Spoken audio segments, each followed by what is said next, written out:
Holi special recipe. તો આજે Holi special રેસીપીમાં આપણે બદામ પૂરી બનાવીશું.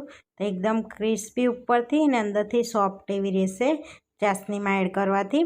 તો એકદમ સરસ એવી આપણે બદામ પૂરી બનાવીશું. તો એકદમ જ્યુસી રહેશે. તો ક્રિસ્પી ઉપરનો પણ રહેશે ને અંદરથી એકદમ જ્યુસી રહેશે છે બદામ પૂરી. હેલો ફ્રેન્ડ્સ, આજે હું શેર કરીશ તમારી સાથે બદામ પૂરી બનાવવાની રેસીપી. તો આ રેસીપી હોલી સ્પેશિયલ આપણે બનાવીશું. તો અહીંયા આગળ આપણે 1 કપ મેદો લઈ લઈશું. તો અહીંયા મેં ચારીને લઈ લીધો છે. હવે મિક્સરના બાઉલમાં આપણે બદામ લઈ લઈશું. તો 1/4 કપ બદામ લઈ લીધી છે, એને પીસી લઈશું. તો એને પીસી લઈશું આપણે. હવે આપણે બદામને પીસી લીધી છે. તો આ રીતના આપણે એકદમ ફાઇન પાવડર તૈયાર કરી લેવાનો છે, અચકચરો નથી કરવાનો. હવે જે આપણે લોટ લીધો છે ને એની અંદર એડ કરી દઈશું આપણે પાવડર બદામનો. હવે આપણે એની અંદર 1 ટેબલ સ્પૂન ઘી એડ કરીશું આ રીતે. તો હવે આપણે બધું મિક્સ કરી દેવાનું છે. તો બાઇન્ડિંગ થાય ને એટલું આપણે ઘી એડ કરવાનું છે અંદર, જેથી સરસ આપણી બદામ પૂરી બને. તો આપણે બધું સરસ મિક્સ કરી દીધું છે. તો આ રીતનું બાઇન્ડિંગ થવું જોઈએ. તો હવે થોડું થોડું પાણી એડ કરી દઈશું આપણે. અને ના કઠણ ને ના ઢીલો એ રીતનો આપણે લોટ બાંધવાનો છે. તો બહુ કઠણ નહીં બાંધવાનો ને બહુ ઢીલો નહીં બાંધવાનો, એ રીતનો આપણે લોટ બાંધીશું. તો આપણે સરસ એવો લોટ બાંધી લીધો છે આ રીતનો. તો બહુ કઠણ નહીં બહુ ઢીલો નહીં, એ રીતનો લોટ બાંધવાનો છે. તો આપણે 1 વાડકી લીધું તો એમાંથી આટલું વધ્યું છે પાણી.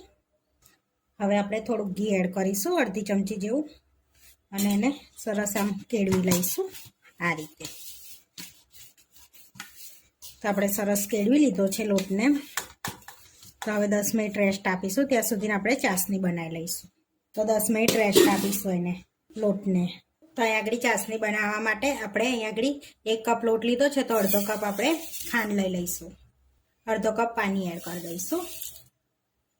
હવે આપણે આ ચાસણીને એક તારની નથી થવા દેવાની, ખાલી ચીપચીપી થાય ને એટલી જ આપણે એને કૂક કરી લેવાની છે.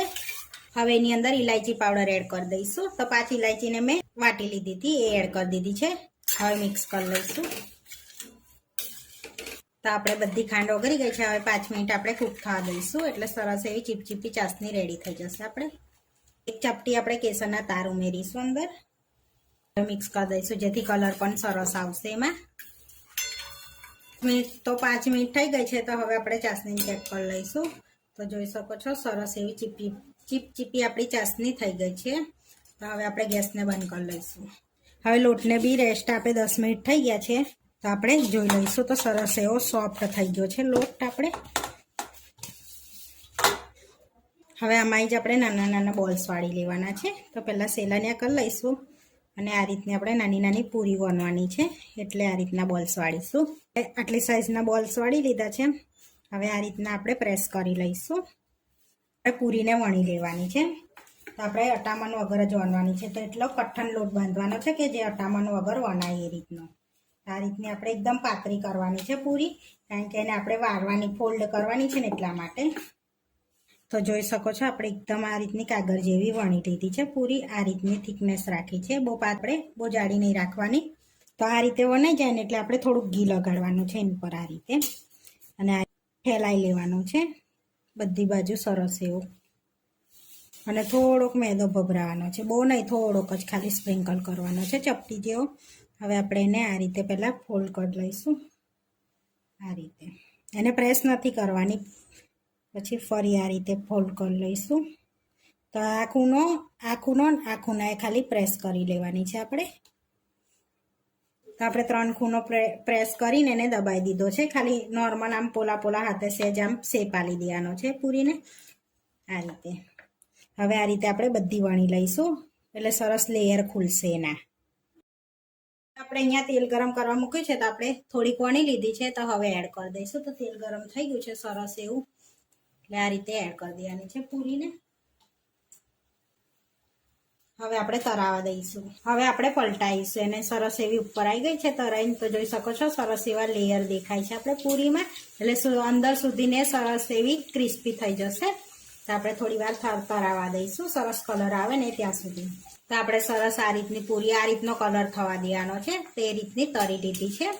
હવે આપણે પ્લેટમાં લઈ લઈશું. તો આ તરતી વખતે ગેસ આપણે ધીરો જ રાખવાનો છે. તો હવે તેલની તારી લઈશું આ રીતે, અને પ્લેટમાં લઈ લઈશું. અને ગરમ ગરમ જ આપણે ચાસણીમાં એડ કરી દેવાની છે ને. તો અહીંયા આપણે ચાસણીમાં એડ કરી દઈશું આ રીતે ગરમ ગરમ જ. પછી આ રીતે આપણે ચાસણીમાં 5 મિનિટ માટે રહેવા દઈશું. એટલે અંદર સરસ એવી આમ જ્યુસી થઈ જશે આપણી બદામ પૂરી. આ રીતે ઉપરથી આપણે એ એડ કરવાનું છે. હવે 5 મિનિટ જેવું થઈ ગયું છે તો હવે ચાસણીમાંથી આપણે કાઢી લઈશું આને પણ આ રીતે, અને બીજી અંદર એડ કરતા જઈશું. તો આ રીતે આપણે બધી રેડી કરી દેવાની છે. આ રીતે આપણે કાઢી લીધી છે પ્લેટમાંથી. હવે આ રીતે આપણે બધી કરી લઈશું ચાસણીમાં. આપણે બધી બદામ પૂરી તરીને રેડી કરી દીધી છે. હવે આપણે સર્વ કરી લઈશું. તો અહીંયા પ્લેટમાં આપણે બદામ પૂરી લઈ લઈશું. પિસ્તાથી આપણે ગાર્નિશ કરીશું એને આ રીતે.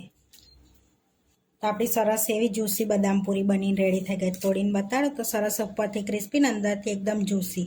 તો આપણી બદામ પૂરી બનીને રેડી થઈ ગઈ છે. આ વિડીયો જોવા માટે મારી ચેનલને સબસ્ક્રાઈબ કરો, લાઇક કરો અને શેર કરો, અને તમે જરૂરથી ટ્રાય કરો. ફરી મળીશું નવા વિડીયોમાં. કોમેન્ટ કરીને જરૂરથી જણાવજો કે તમને આ મારી રેસીપી કેવી લાગી.